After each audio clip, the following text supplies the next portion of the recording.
Welcome back to Expresso. Nirmal Praja की जिंदगी पर फिल्म बनी और आखिरी सीन ब्रॉड पीक ने तय किया। क्या बात हो रही है जानते हैं सेगमेंट माइंड मैटर्स में।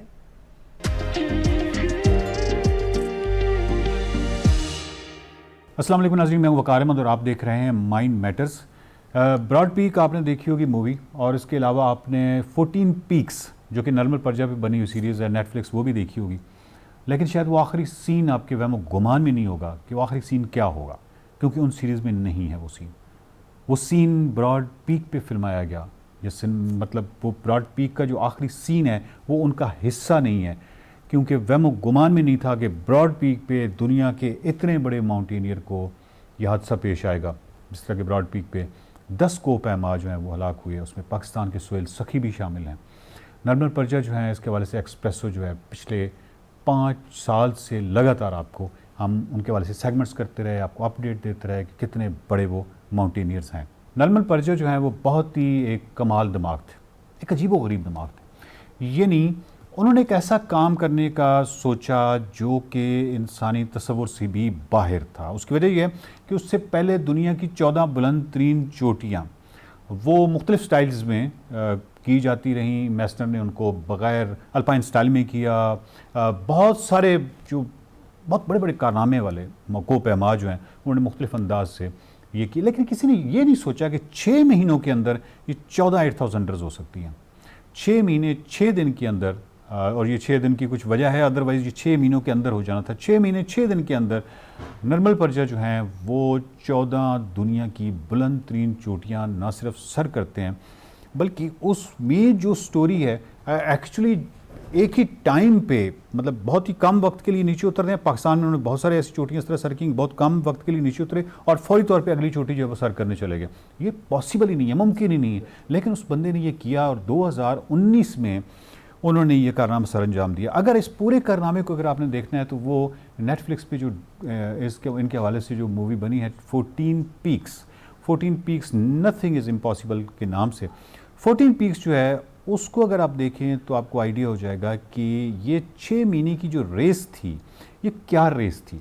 इसमें बहुत सारी चीज़ें इन्वॉल्व थी। इसमें फाइनेंस इन्वॉल्व था, इसमें मुख्तलिफ मुल्कों की इजाज़त इन्वॉल्व थी, बहुत सारी ऐसी चीज़ें जिसमें सिर्फ ये नहीं है कि एक जो माउंटेनियर है वो सिर्फ अपनी विल पावर, अपनी फ़िज़िकल जो फिटनेस है, ये तमाम चीज़ों को देखते हुए वो 14 की 14 जो 8000 है वो सर कर लेगा। इसमें जो वेरिएबल्स हैं, इसमें जो मुतग़य्यरात हैं, जिसमें मुल्कों की इजाज़त, मतलब क्योंकि चीन भी इसमें इन्वॉल्व, नेपाल भी, पाकिस्तान भी, ये तमाम ममालिक हैं, इसमें तमाम की इजाज़त। तो 6 महीनों के अंदर इसको मैनेज करना, यानी मैनेजमेंट की स्किल जो है वो भी बड़ी कमाल इसमें नज़र आती है। और उसके बाद ये 14 की 14 बुलंद तरीन चोटियाँ उन्होंने सर की। फिर उनका नाम एक और दफ़ा बहुत ही ज़बरदस्त तरीके से गूंजा, और वह पाकिस्तान में गूंजा जब उन्होंने विंटर में K2 सर की। पहली दफ़ा था, और विंटर में भी उन्होंने K2 सर की, सर्दियों में। निर्मल प्रजा जो हैं उनके हवाले से कहा जा सकता है, मिसाल के तौर पे कुछ चीज़ें बड़ी कंट्रोवर्शियल हुई। एक निर्मल प्रजा का एक बयान था कि मैं डेथ जोन पे, यानी 8000 से आगे मैं पूरी ज़िंदगी रह सकता हूँ, और कुछ लोगों ने कहा कि ये बड़ा एक मुतकब्बर या वो मामला है। हालांकि ऐसा नहीं था, बल्कि वो ये कहना चाह रहे थे कि उनकी जो फिज़िकल फिटनेस है या वो जो उसकी जो सतह है वो इस लेवल पे है कि वो वहाँ पे बाकायदा रह सकते हैं। और जो 8000 जब मीटर आप क्रॉस करते हैं तो वो सबसे मुश्किल तरीन टाइम होता है, जिसको आप डेथ जोन कहते हैं। इसके हवाले से यानी उनकी एक स्पोर्ट्समैनशिप आपको समझें कि उसको आप अप्रिशिएट कीजिए कि वो ये कह रहे हैं कि मैं वहाँ पे रह सकता हूँ। तो इससे हमें आसानी हो जाती है ये समझने में कि कैसे उन्होंने 14 की 14 8000 जो है वो न सिर्फ ये कि 6 महीनों 6 दिनों में की, बल्कि इसके साथ साथ उन्होंने फिर जो है वो विंटर में K2 एक्सपीडिशन भी की। अभी ये ब्रॉड पीक पे जा रहे थे, ये इनका शायद उस तरह स्केड्यूल नहीं था जिस तरह इन्होंने ट्वीट की, लेकिन ये गए।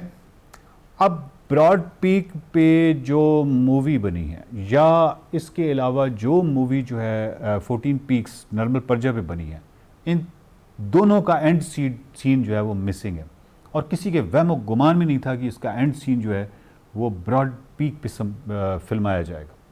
यानी आप जब आप आज देखेंगे निर्मल प्रजा की जब नेटफ्लिक्स की सीरीज़, या आप अगर ब्रॉड पीक पे मूवी देख लें, आप देखेंगे कि वो अधूरा है, उसका एंड अधूरा है, क्योंकि अब आपको मालूम है कि ब्रॉड पीक पे नर्मल पुरजा जैसा अजीम कोपैमा जो है वो फौत हो चुका है। और इसके अलावा आप देखें कि दुनिया में अजीम तरीन कोपैमाओं की अजीब व गरीब बात है कि एक तरफ तो उन्होंने इतने बड़े कारनामे सर अंजाम दिए, और जब हादसा होने लगता है तो वो एक ऐसी जगह पे होता है जहाँ वहम गुमान में भी नहीं होता।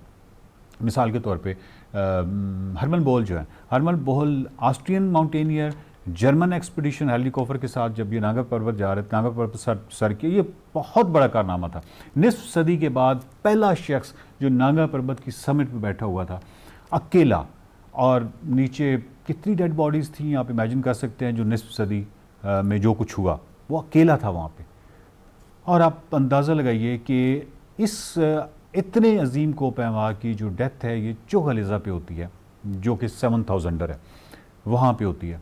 तो इसमें आप कुछ नहीं कह सकते, 7000 से ऊपर या 7000 से ऊपर, मतलब आप कुछ कैलकुलेट नहीं कर सकते। इसमें नहीं है कि ये बहुत मुश्किल पहाड़ है या ये कम मुश्किल पहाड़ है। और नर्मल पुरजा के साथ भी ब्रॉड पीक पे, यानी ब्रॉड पीक को अगर आप देखें और नर्मल पुरजा को देखें तो इस तरह का माउंटेनियर और जहाँ पे इतना बड़ा हादसा, और ये किसको एक बहुत ही बुरा इत्तेफाक कहा जा सकता है।